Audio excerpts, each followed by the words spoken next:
নীল পাখিটা রোজ ভোরবেলায় এসে ডাকত।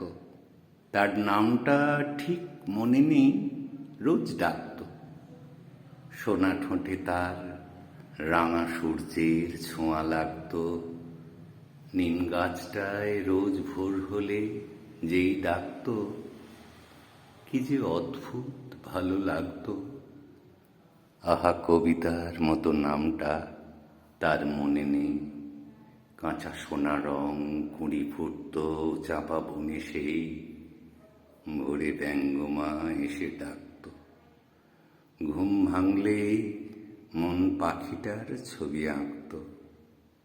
নীল মকমলে রাঙাটি পাকা তার পাখাতে, সেই ঝলমল রাঙা আলোকে তার ছায়া কাঁপা নীল পালকে যেন মকমলে নীল সাগরের মায়া কাঁপত।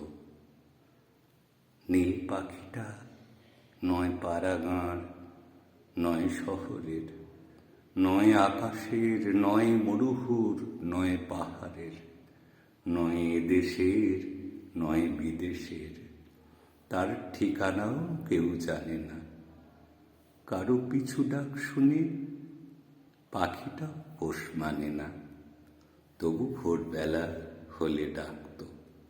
ঘুম ভাঙলেই মন পাখিটার ছবি আঁকত। নিম গাছটায় গান গেয়ে গেয়ে কি যে পেত সে, সব পেয়েছির দেশি সন্ধ্যায় ফিরে যেত সে।